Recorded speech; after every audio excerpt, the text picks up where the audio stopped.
नमस्कार जोहार, आपका स्वागत है खबर छत्तीसगढ़ में। तो आइए जानते हैं छत्तीसगढ़ के हर छोटे बड़े शहर से 25 फटाफट बड़ी खबरों को। इससे पहले यदि आप वीडियो को लाइक नहीं किए तो लाइक कर दीजिए और चैनल में नए हैं तो चैनल को सब्सक्राइब कर लीजिए। और आप वीडियो को कहां से देख रहे हैं कमेंट बॉक्स में हमें जरूर बताइए। 40 लाख किसान परिवारों को तोहफा, पीएम मोदी ने कहा जूट की एमएसपी बढ़ने से होगा लाभ। जब प्रधानमंत्री मोदी की अध्यक्षता में आर्थिक मामलों की मंत्रिमंडलीय समिति ने विपणन सीजन 2025-26 के लिए कच्चे जूट के न्यूनतम समर्थन मूल्य को मंजूरी दी है। केंद्र सरकार ने कच्चे जूट के लिए न्यूनतम समर्थन मूल्य यानी कि एमएसपी में बढ़ोतरी की है। पीएम मोदी ने केंद्र सरकार के इस फैसले की सराहना करते हुए कहा कि इसका सीधा लाभ लाखों किसानों को मिलने वाला है। पीएम मोदी ने सोशल मीडिया प्लेटफॉर्म एक्स पर लिखा, देश भर के जूट उत्पादक किसान भाई बहनों के हित में हमारी सरकार ने एक बड़ा कदम उठाया है। वर्ष 2025-26 के लिए रो जूट की एमएसपी में बढ़ोतरी को मंजूरी दी गई है। इससे पश्चिम बंगाल सहित देश के कई राज्यों में इस क्षेत्र से जुड़े लाखों किसानों को लाभ मिलेगा। कर्तव्य पथ पर दिखेगी छत्तीसगढ़ की जनजातीय परंपराओं और रामनामी समुदाय की झलक। जो नई दिल्ली के कर्तव्य पथ पर गणतंत्र दिवस को लेकर गणतंत्र दिवस परेड की रिहर्सल पिछले कई दिनों से की जा रही है। ठंड के बीच भी गणतंत्र दिवस परेड की रिहर्सल जारी है। इस साल 26 जनवरी 2025 को देश अपना 76वां गणतंत्र दिवस मनाएगा, जिसकी तैयारियां जोरों पर है। फुल ड्रेस परेड रिहर्सल के दृश्य देखे जा सकते हैं। गणतंत्र दिवस के मौके पर परेड के साथ ही साथ सबसे रोमांचकारी पल विभिन्न राज्यों की झांकी होता है। आइए जानते हैं इस बार छत्तीसगढ़ की झांकी किस विषय पर होगी और इसका डिजाइन कैसा होगा। वहीं गणतंत्र दिवस के अवसर पर दिल्ली के लाल किले पर आयोजित होने वाले भारत पर्व 2025 में इस बार छत्तीसगढ़ के सांस्कृतिक विरासत और रामनामी समुदाय की झलक देखने को मिलेगी। वह छत्तीसगढ़ की झांकी भारत सरकार की थीम स्वर्णिम भारत विरासत और विकास पर आधारित है। वह झांकी में प्रदेश की समृद्ध और विविधतापूर्ण सांस्कृतिक विरासत को दिखाया गया है। आरक्षित सीट पर आदिवासी महिला को चुनाव लड़ने से रोकने का आदेश देकर बुरे फंसे रिटर्निंग ऑफिसर। जब गैर आदिवासी से विवाह उपरांत आदिवासी महिला आरक्षण सीट पर चुनाव लड़ने पर रोक लगाने का लापरवाही पूर्ण आदेश जारी किया। जनपद पंचायत कटे कल्याण रिटर्निंग ऑफिसर ने आयोग का निर्देश देते हुए आदेश जारी कर दिया है, जबकि आयोग की तरफ से ऐसा कोई भी आदेश जारी नहीं हुआ है। गौरतलब है कि गैर आदिवासी समाज के पुरुष से आदिवासी समाज के महिला द्वारा शादी करने को आरक्षण का लाभ नहीं दिए जाने को लेकर दंतेवाड़ा में मुहिम छेड़ा गया। पिछले दिनों सर्व आदिवासी समाज के कटे कल्याण इकाई के अध्यक्ष माड़का सोडी ने आरोप लगाया था कि लोग राजनीतिक लाभ के लिए आदिवासी महिला से शादी करते हैं। आजादी बलिदान मांगती है, ऐसा था नेताजी सुभाष चंद्र बोस का विचार व जीवन। जब पूरा देश 23 जनवरी को नेताजी सुभाष चंद्र बोस की 128वीं जयंती के अवसर पर उनकी विरासत का सम्मान करने के लिए पराक्रम दिवस 2025 से मना रहा है। नेताजी सुभाष चंद्र बोस से ऐसे राष्ट्रवादी थे जिनकी जिद और जुनून व ओजस्वी देशभक्ति ने उन्हें भारतीय इतिहास के सबसे महान स्वतंत्रता सेनानियों में से एक बना दिया। उन्हें भारतीय सेना को ब्रिटिश भारतीय सेना से एक अलग इकाई के रूप में स्थापित करने का श्रेय भी दिया, जिसने स्वतंत्रता संग्राम को आगे बढ़ाने में मदद की थी। जहरीले गैस की चपेट में आए 38 मासूम लोगों के विरोध के बाद प्रशासन ने लिया तुरंत एक्शन। छत्तीसगढ़ के बलौदा बाजार के श्री सीमेंट प्लांट खपराडी के एएफआर से गैस रिसाव की वजह से 38 बच्चों की तबीयत खराब होने और उनके बेहोश होने की वजह से ग्रामीणों में भारी आक्रोश देखने को मिला। कंपनी प्रबंधन के खिलाफ ग्रामीणों ने जमकर हंगामा किया। इसके बाद श्री सीमेंट संयंत्र खपराडी पर कार्रवाई हुई। कंपनी के एएफआर के फीडिंग सिस्टम और श्रेडर सिस्टम को सील कर दिया गया। एएफआर से जहरीली गैस उत्सर्जित होना पाए जाने पर जिला प्रशासन, पुलिस, पर्यावरण संरक्षण विभाग ने कार्रवाई करते हुए संयंत्र के नॉर्थ वेस्ट में स्थित एएफआर एरिया को सील कर दिया है। मास्टर जी पर शराब का नशा हुआ हावी, नन्हे बच्चों के सामने ही लेट गए, वीडियो हुआ वायरल। छत्तीसगढ़ के कांकेर जिले में एक मास्टर ने हद कर दी। जिले के दुर्ग कोंदल ब्लॉक में स्कूल का एक टीचर शराब के नशे में इस कदर धुत हो गया कि वो मासूम बच्चों के सामने गिर पड़ा। इस टीचर के धुत होकर जमीन पर पड़े होने का वीडियो सामने आया है। यह वीडियो ग्राम पलाचूर की प्राथमिक शाला का बताया जा रहा है। वीडियो में शिक्षक स्कूल परिसर में नशे की हालत में सोया हुआ दिखाई दे रहा है। दरअसल ग्रामीणों का आरोप है कि शिक्षक ने छेड़छाड़ पर्व के दौरान बच्चों की तरफ से इकट्ठा किए गए धान को बेचकर शराब गटक गए। उनका कहना है कि यह शिक्षक रोजाना नशे में स्कूल आता है, इस वजह से पढ़ाई बाधित हो रही है और बच्चों का भविष्य खराब हो रहा है। इस महीने इन 2 दिनों बंद रहेंगी शराब और मांस बिक्री की दुकानें, आदेश जारी, खोलने पर होगी सख्त कार्रवाई। गणतंत्र दिवस और महात्मा गांधी निर्वाण दिवस पर रायपुर नगर निगम के सभी जोनों के स्वास्थ्य अधिकारी तथा स्वच्छता निरीक्षण मांस मटन के विक्री पर प्रतिबंध के आदेश का व्यवहारिक पालन सुनिश्चित करवाने के निर्देश दिए गए। मैं इसके लिए उन्हें अपने अपने जोन में मांस मटन की दुकानों का सतत पर्यवेक्षण के लिए निर्देशित किया गया है। बता दें कि 26 जनवरी को देश भर में ड्राई डे रहता है। मैं इस दिन किसी भी राज्य में शराब की दुकानें नहीं खुलती है। वहीं दूसरी तरफ रायगढ़ में भी शराब और मांस की बिक्री को लेकर आदेश जारी किया गया। मैं कहा गया कि रायगढ़ नगर निगम की सीमा में अंतर्गत 26 जनवरी और 30 जनवरी को शराब और मांस मदिरा की दुकानें पूरी तरह से बंद रहेंगी। अगर किसी तरह से मांस या फिर शराब की बिक्री की जाती है तो उसके खिलाफ कार्रवाई की जाएगी। दुर्ग में 76वें गणतंत्र दिवस पर 76 फीट लंबा तिरंगा यात्रा निकालेगी NSUI। जी NSUI के प्रदेश महासचिव आकाश कनौजिया और दुर्ग लोकसभा प्रभारी सौरभ मिश्रा ने बताया कि पिछले साल भिलाई नगर के युवा एवं हरदिल अजीज विधायक देवेंद्र यादव द्वारा तिरंगा यात्रा निकाली गई थी। मैं इससे प्रेरणा लेकर हम लोग ये तिरंगा की पैदल यात्रा निकाल रहे हैं। मैं कनौजिया ने आगे बताया कि इस यात्रा में कांग्रेस के वरिष्ठ नेताओं के साथ ही कांग्रेस से महिला कांग्रेस सेवा दल सहित NSUI के सदस्यों के अलावा सैकड़ों की संख्या में लोग शामिल होकर तिरंगा का मान बढ़ाएंगे। आम आदमी पार्टी ने जारी की प्रत्याशियों की पहली लिस्ट। देखे रायपुर, दुर्ग और बिलासपुर में किसे मिला टिकट। जब छत्तीसगढ़ में नगरीय निकाय चुनाव और पंचायत चुनाव की तारीखों की घोषणा के बाद आम आदमी पार्टी ने प्रत्याशियों की घोषणा कर दी। बता दें कि आम आदमी पार्टी ने प्रथम सूची जारी करते हुए रायपुर, दुर्ग, बिलासपुर, कोरबा, शक्ति, जांजगीर चांपा में वार्ड प्रत्याशियों का ऐलान कर दिया है।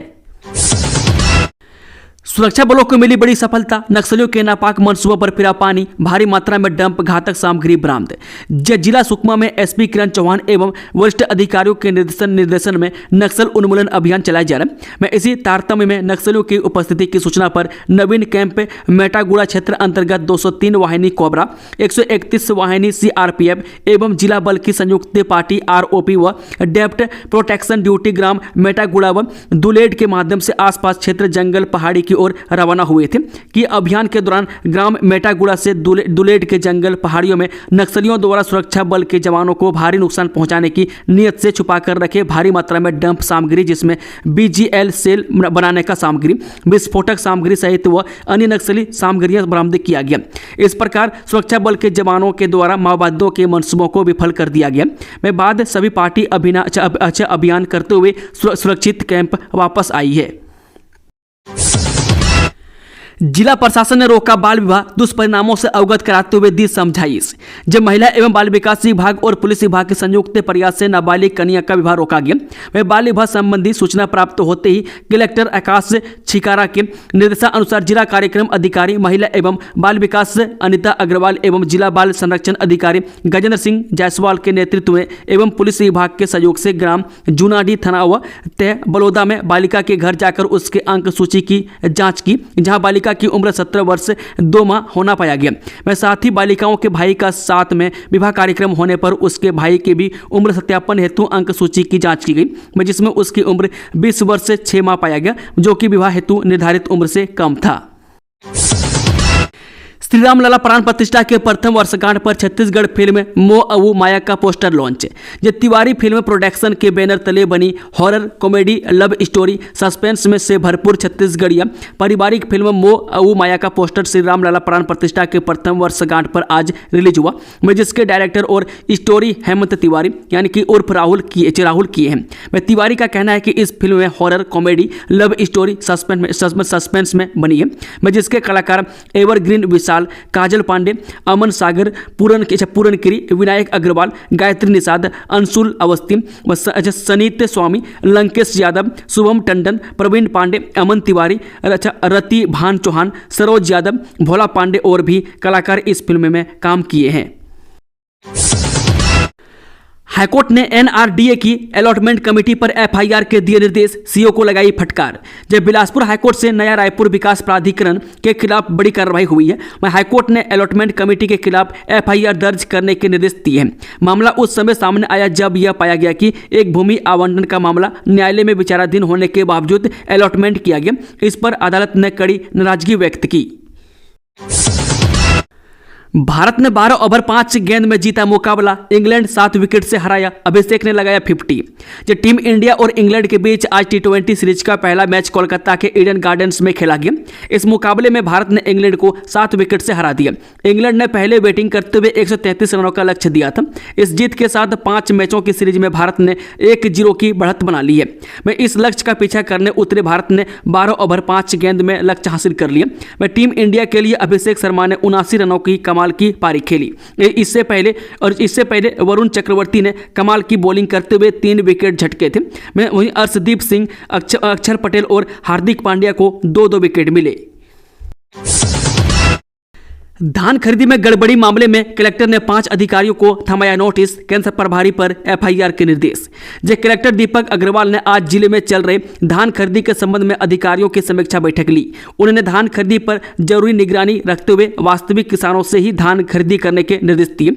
उन्होंने कहा कि यदि किसी धान खरीदी केंद्र में अनियमितता पाई जाती है तो नोडल अधिकारी सहित संबंधित के खिलाफ कार्रवाई की जाएगी। उन्होंने कहा कि धान खरीदी के लिए केवल 7 कार्य दिवस शेष हैं। जिले के लगभग 90% किसानों ने अपना धान बिक्री कर लिया। उन्होंने कहा कि आखिरी दिनों में अवैध धान बिक्री की आशंका को रोकने सख्ती से निगरानी करें, साथ ही रकबा समर्पण एवं भौतिक सत्यापन भी सुनिश्चित करें। नगरीय निकाय त्रिस्तरीय पंचायत निर्वाचन 2025 में माइक सभा, रैली या कार्यालय खोलने के लिए अभ्यर्थियों को SDM से लेनी होगी अनुमति। नगरीय निकाय एवं त्रिस्तरीय पंचायत निर्वाचन अंतर्गत ध्वनि विस्तारक यंत्रों के उपयोग के संबंध में प्रतिबंधात्मक आदेश जारी किए गए। मैं इस संबंध में निर्वाचन संचालन के लिए वाहन, माइक, लाउड स्पीकर, पार्टी अथवा अभ्यर्थी द्वारा कार्यालय खोलने तथा सभा रैली की अनुमति देने के लिए अनुविभागीय अधिकारी राजस्व को सक्षम प्राधिकारी नियुक्त किया गया। नगरीय क्षेत्र में निर्वाचन संचालन के लिए वाहन, माइक, लाउड स्पीकर, पार्टी अथवा अभ्यर्थी द्वारा कार्यालय खोलने तथा सभा रैली की अनुमति हेतु आवेदन संबंधित रिटर्निंग ऑफिसर कार्यालय प्रस्तुत करना होगा। वह तत्पश्चात अनुमति SDM से प्राप्त होगी। प्रधानमंत्री आवास योजना के हितग्राहियों को अब मिलेगी ज्यादा राशि, छत्तीसगढ़ सरकार ने लिया अभूतपूर्व निर्णय। जब छत्तीसगढ़ सरकार की बीते रविवार को हुई कैबिनेट की बैठक प्रधानमंत्री आवास योजना के हितग्राहियों के लिए कई नई सौगातें लेकर आया। सरकार ने इस बैठक में योजना के लाभार्थियों के लिए आर्थिक सहायता बढ़ाने कई महत्वपूर्ण निर्णय लिए। राज्य कैबिनेट ने ऐतिहासिक निर्णय लेते हुए प्रधानमंत्री आवास योजना 2.0 के प्रथम चरण में कमजोर आय वर्ग के 1,32,000 परिवारों को आवास उपलब्ध कराने के कुल 3938 करोड़ 80 लाख रुपए के अनुदान को मंजूरी दी। इसमें 1450 करोड़ का अनिवार्य राज्यांश, 538 करोड़ 80 लाख रुपए का अतिरिक्त राज्यांश और 1950 करोड़ रुपए का केंद्रांश शामिल है। सुरक्षा बलों ने 50 किलो का रिमोट IED बम किया निष्क्रिय, बड़ी घटना टली। छत्तीसगढ़ के बीजापुर जिले के अम्बेली की तर्ज की तरह बासागुड़ा में भी पुलिस को नुकसान पहुंचाने के लिए नक्सलियों ने IED बम लगाया था, जिसे सुरक्षा बलों ने निष्क्रिय कर दिया। CRPF 168 की BDS टीम बासागुड़ा आवापल्ली सड़क मार्ग पर डिमाइनिंग ड्यूटी के लिए निकली थी। तभी बासागुड़ा आवापल्ली मार्ग में BDS टीम ने तिमापुर दुर्गा मंदिर के पास स्थित पुल के नीचे से माओवादियों के द्वारा लगाए गए लगभग 50 किलोग्राम का IED डिटेक्ट किया गया। बता दें कि माओवादियों के द्वारा पुलिया के नीचे से कंक्रीट एवं पत्थर को हटाकर उसके अंदर IED प्लांट किया गया था एवं पत्थरों को दोबारा वैसे ही जमा दिया गया था।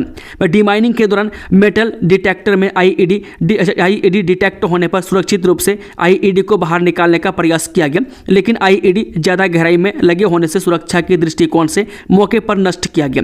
माओवादियों द्वारा बड़ी वाहनों को नुकसान पहुंचाने की नीयत से RC पुलिया के नीचे प्लांट किया गया था। सुरक्षा बलों की सतर्कता एवं सूझबूझ से माओवादियों के नापाक मंसूबों को विफल किया गया। IED नष्टीकरण से सड़क में गहरा गड्ढा हुआ है, जिसे भरकर आवागमन बहाल किया जा रहा है। ब्लॉक अध्यक्ष ने PCC चीफ दीपक बैच को लिखा पत्र, कांग्रेस नेता पर भित्तरघात का लगाया आरोप, टिकट न देने का किया आग्रह। निकाय चुनाव से पहले कांग्रेस में सियासत तेज हो गई है। अपने ही नेताओं के खिलाफ शिकायत का सिलसिला शुरू हो गया। ब्लॉक कांग्रेस अध्यक्ष ने कांग्रेस नेता पर भित्तरघात का आरोप लगाया। दरअसल ब्लॉक कांग्रेस अध्यक्ष नवीन चंद्राकर ने PCC चीफ दीपक बैच को पत्र लिखा है, जिसमें उन्होंने कांग्रेस नेता मनोज कंदोई पर 2019 चुनाव में भित्तरघात करने का आरोप लगाया है। ब्लॉक कांग्रेस अध्यक्ष नवीन चंद्राकर ने कहा कि कांग्रेस का प्रत्याशी चुनाव में कांग्रेस के खिलाफ ही लड़ना नजर आता है, वहीं भित्तरघात करने वाले नेताओं से बचाव की जरूरत है। वह PCC चीफ से पत्र में आग्रह किया है कि ऐसे लोगों को टिकट न दी जाए। कोयला डंप करने के दौरान ट्रेलर में लगी आग, केबिन जलकर हुआ स्वाहा, चालक ने कूदकर बचाई जान। जब जिंदगी कभी चांस नहीं देती है, इसलिए आगजनी की एक घटना के दौरान जान बचाने के लिए ड्राइवर वाहन के केबिन से तुरंत कूद गया, क्योंकि देर करने का मतलब था अपने आप को बड़ी जोखिम में झोंकना। घटना की जानकारी मिलने पर गाड़ी का मालिक यहां पहुंचा। उसके बाद आगजनी पर नियंत्रण को लेकर कोशिश की गई। इस हादसे में ट्रेलर का केबिन स्वाहा हो गया। नारायणपुर में 5 लाख इनामी सहित 8 माओवादियों ने किया सरेंडर। जब पुलिस अधीक्षक नारायणपुर के निर्देशन में नारायणपुर पुलिस द्वारा माओवादियों के विरुद्ध क्षेत्र में लगातार चलाई जा रही नक्सल उन्मूलन अभियान और पुलिस के बढ़ते प्रभाव व नक्सलियों के अमानवीय आधारहीन विचारधारा एवं उनके शोषण, अत्याचार तथा बाहरी नक्सलियों के द्वारा भेदभाव करने, स्थानीय आदिवासियों पर होने वाली हिंसा से तंग आकर नक्सल संगठन से एक ACM सहित अन्य 7 माओवादी कुल 8 नक्सलियों ने सरेंडर किया है। खाद्य मंत्री दयालदास बघेल महासमुंद में करेंगे ध्वजारोहण। जब खाद्य मंत्री एवं महासमुंद जिले के प्रभारी मंत्री दयालदास बघेल जिला मुख्यालय के मिनी स्टेडियम में आयोजित होने वाले 76वें गणतंत्र दिवस के मुख्य समारोह में ध्वजारोहण करेंगे और परेड की सलामी लेंगे। वे इस मौके पर जनता के नाम मुख्यमंत्री के संदेश का वाचन करेंगे। जेल में बंद पूर्व मंत्री कवासी लखमा और MLA देवेंद्र यादव से मिले एक्स CM भूपेश बघेल, बोले अंत में विजय सत्य की होगी। छत्तीसगढ़ के पूर्व मुख्यमंत्री भूपेश बघेल ने आज सेंट्रल जेल में बंद पूर्व आबकारी मंत्री कवासी लखमा और भिलाई विधायक देवेंद्र यादव से मुलाकात की। मीडिया से चर्चा में पूर्व मुख्यमंत्री भूपेश बघेल ने कहा कि हमारे विधायक साथी कवासी लखमा और देवेंद्र यादव दोनों से मेरी मुलाकात हुई। उन्होंने कहा कि कवासी लखमा और देवेंद्र यादव को जबरदस्ती फंसाया गया। मैं भाजपा ने तय कर रखा है कि उनके खिलाफ जो आवाज उठाएगा उसका मुंह बंद करना है। मैं कवासी लखमा का कोई दोस्त तो नहीं है, मैं उसको जबरदस्ती अंदर कर दिए हैं। मैंने चुनाव आया इस कारण से ऐसा कर रहे हैं। पति ने की पत्नी की हत्या, शरीर के टुकड़े कर कुकर में उबाला, फिर जो हुआ। दिल्ली के सरदा वाकर मर्डर केस ने पूरे देश को हिलाकर रख दिया था। मैं ठीक इसी तरह का एक दिल दहला देने वाला मामला हैदराबाद से सामने आया है। मैं जहां एक पति ने अपनी पत्नी की हत्या कर दी। पत्नी की हत्या करने के बाद उसने उसके शरीर के छोटे छोटे टुकड़े कर दिए। मैं शरीर के टुकड़े करने के बाद उसने उसे प्रेशर कुकर में डालकर उबाला और फिर झील में फेंक दिया। मैं आरोपी पति ने पुलिस के सामने यह बड़ा खुलासा किया है। मैं जानकारी के अनुसार बता दें कि पुलिस ने 35 साल की महिला की हत्या के शक में उसके पति को गिरफ्तार किया है। पुलिस से पूछताछ में पति ने दावा किया है कि उसने पत्नी के शरीर के टुकड़े करके प्रेशर कुकर में उबाला। उसने उबाले हुए शरीर के टुकड़ों को एक झील में फेंक दिया। बता दें कि महिला लगभग 1 हफ्ते पहले लापता हो गई थी। उसके माता पिता ने पुलिस में शिकायत दर्ज कराई थी। आरोपी पूर्व सैनिक है और वर्तमान में एक सुरक्षा गार्ड के रूप में काम करता है। पूछताछ में उसने अपना जुर्म कबूल कर लिया। उसने बताया कि पत्नी से झगड़ा हुआ था। गुस्से में उसने पत्नी की हत्या कर दी। शरीर के टुकड़े करने के लिए उसने प्रेशर कुकर का इस्तेमाल किया, फिर टुकड़ों को उबालकर एक झील में फेंक दिया। पुलिस का मानना है कि पति पत्नी के बीच झगड़े के बाद पति ने यह अपराध किया। मैं जांच के दौरान पूरी जानकारी सामने आएगी। पुलिस ने कहा कि वो आरोपी के इस दावे की जांच कर रही है। अवैध संबंध में मां बेटी की हत्या, नाबालिग की लाश से किया रेप, लिव इन पार्टनर निकला आरोपी। रायपुर में मां और बेटी के दोहरे हत्याकांड का पुलिस ने खुलासा कर दिया है। मामले में 2 आरोपियों को गिरफ्तार कर लिया है। वह दोनों आरोपी लिव इन पार्टनर है। मैं आरोपी ने महिला से अवैध संबंधों के चलते हत्या की वारदात को अंजाम दिया था। मां और बेटी की हत्या 2 अलग अलग थाना क्षेत्रों में की गई थी। पुलिस के अनुसार महिला आरोपी पर शादी का दबाव बना रही थी। मैं इसी के चलते दोनों ने मिलकर महिला की धरसिवा थाना क्षेत्र और महिला की नाबालिग बेटी की खमतराई थाना क्षेत्र में हत्या की। आरोपी ने नाबालिग बेटी की हत्या के बाद नाबालिग की लाश के साथ दुष्कर्म किया। आरोपियों ने हत्याकांड को योजनाबद्ध तरीके से अंजाम दिया था।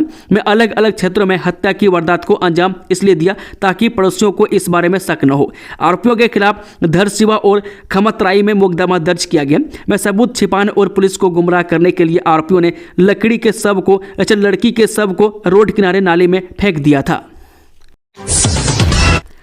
सुकमा में गुफा के अंदर नक्सलियों के हथियारों को जखीरा, एक्सप्लोसिव और वेपन बनाने की मशीन बनाने का बड़ा भंडार।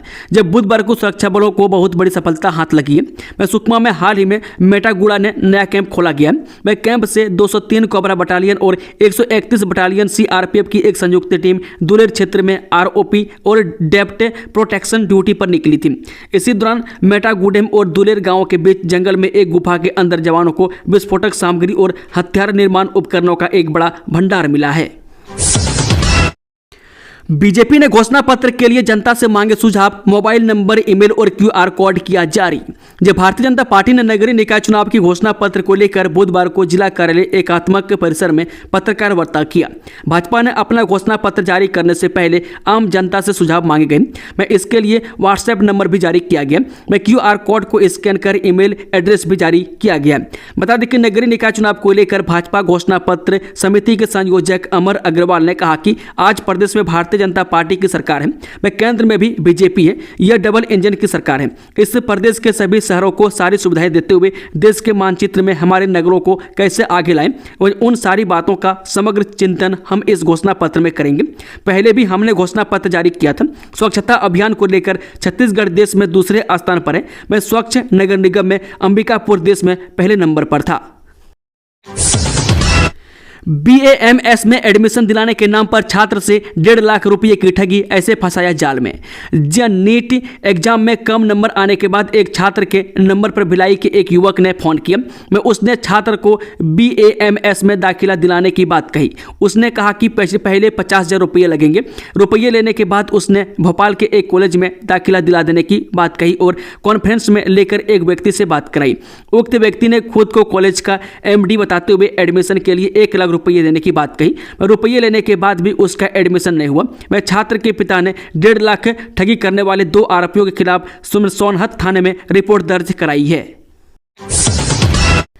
महापौर के लिए 4, पार्षद के लिए 15 लोगों ने खरीदा फॉर्म। 31 जनवरी है नाम वापसी की अंतिम तिथि। जब बुधवार से नगर निगम धमतरी में महापौर और पार्षद पदों के लिए नामांकन की प्रक्रिया शुरू हो गई है। वह सुबह 10:30 बजे से दोपहर 3 बजे तक फॉर्म विक्रय किया गया। नगर निगम में पहली बार नामांकन की प्रक्रिया संचालित हो रही है। वह पहले दिन महापौर पद के लिए 4 लोगों ने नामांकन फॉर्म खरीदा। इसी तरह 15 लोगों ने पार्षद पद के लिए नामांकन पत्र खरीदा। हालांकि इनमें से किसी ने भी नामांकन जमा नहीं किया। वह प्रथम दिन सुबह 11:30 बजे महापौर पद के लिए निगम के पूर्व सभापति अनुराग मसी ने नामांकन फॉर्म खरीदा। वह प्रत्येक वार्ड के नामांकन फॉर्म के लिए अलग अलग कक्ष बनाए गए। वह महापौर के नाम निर्देशन के लिए कक्ष क्रमांक 1 में संचालित हो रही है। यहाँ रिटर्निंग ऑफिसर अपर कलेक्टर इंदिरा नवीन सिंह को जिम्मेदारी दी गई है। वह वार्ड क्रमांक 1 से 14 तक पार्षद के लिए नाम निर्देशन पत्र कक्ष क्रमांक 2 में बिक्री हो रही है। मैं इसके लिए रिटर्निंग ऑफिसर आयुक्त प्रिया गोयल, वार्ड क्रमांक 15 से 27 तक के लिए कक्ष क्रमांक 3 के लिए रिटर्निंग ऑफिसर SDM पवन प्रेमी और वार्ड क्रमांक 28 से 40 तक के लिए कक्ष क्रमांक 4 में नामांकन फॉर्म खरीदने की व्यवस्था की गई है। इसके लिए रिटर्निंग अधिकारी कुकरेल तहसीलदार प्रेमलाल साहू को नियुक्त किया गया। बता दें कि महापौर और पार्षद पद के दावेदार 28 जनवरी तक नामांकन फॉर्म खरीद सकते हैं। भाजपा कांग्रेस के प्रत्याशी तय होंगे। 25 जनवरी को शक्ति प्रदर्शन के साथ जमा करेंगे नामांकन। जब बालोद जिले में नगरीय निकाय चुनाव का बिगुल बजने के बाद चुनाव की तैयारियां भी तेज हो गई है। बुधवार से नगरीय निकाय चुनाव के लिए नामांकन भरने का काम शुरू हो गया है। वहीं कड़ी पुलिस सुरक्षा के बीच नामांकन भरे जाएंगे। बालोद नगर पालिका के लिए SDM कार्यालय से 3 लोगों ने नाम निर्देश पत्र खरीदे।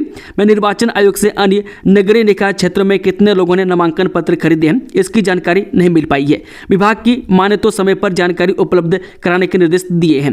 बता दें कि भाजपा मंडल अध्यक्ष अमित चोपड़ा व कांग्रेस शहर अध्यक्ष अनिल यादव ने बताया कि अभी प्रत्याशी चयन को लेकर विचार विमर्श चल रहा है। मैं शुक्रवार को पार्टी की बैठक में दावेदारों के नाम को रखा जाएगा।